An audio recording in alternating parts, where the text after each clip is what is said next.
Man, and I thought you were late on doing your video. I don't have an excuse. I've just been kind of slacking.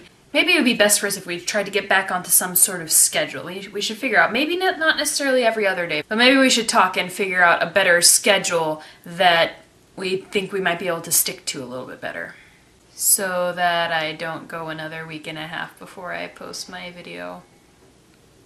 Okay, so your question last time was, where in the world would I want to live that I have not lived already? So the only places I've ever lived are California, where I was born, Arizona, where I grew up, and then now Las Vegas, where we live together.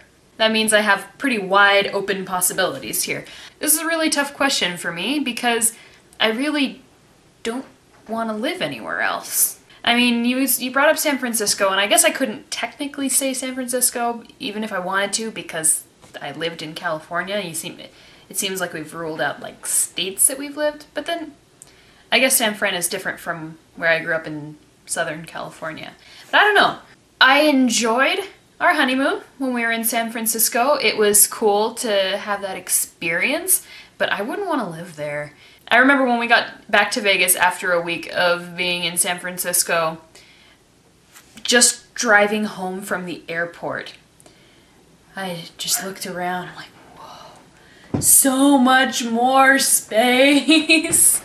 I love the openness here a whole lot more. I mean, and because I'm not very well traveled, I don't know if I could actually give a good part of the United States I'd want to live. I mean, I love living close to my family, and I am afraid that if I went anywhere else, then, I don't know.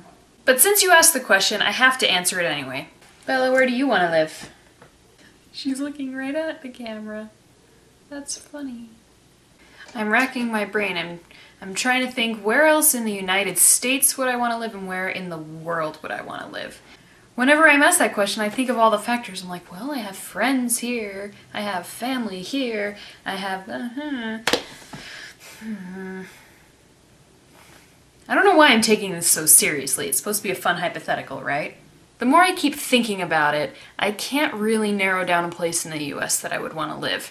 I can think of places I want to visit someday, but places that I want to live, not so much. I'm happy where I am. But out of the country, I differ a little bit from your opinion. I mean, yes, I would love to go visit Italy. I don't necessarily have a connection to Rome specifically, but Italy in general kind of seems like a fun place to visit.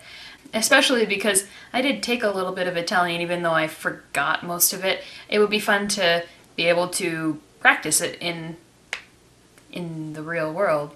But where I differ a little bit is that I think it'd be fun to live in England or something because I wouldn't have to worry about the language barrier. Even though I say that I would love to be able to learn another language, I don't want that to be because I was forced to because I moved somewhere else. I think I would feel incredibly lonely if I had to move somewhere and then not be able to talk to anybody.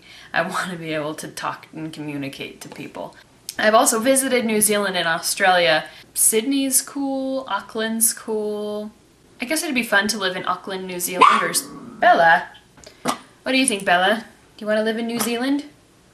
I think that's a yes. Did that answer your question? Okay. I hate having to make those kind of choices, even though it wasn't even a real choice. Okay, now, my next question, finally.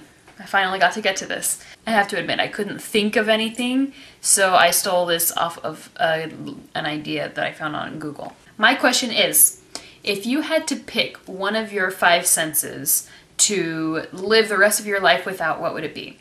So, sight, hearing, smell, taste, touch.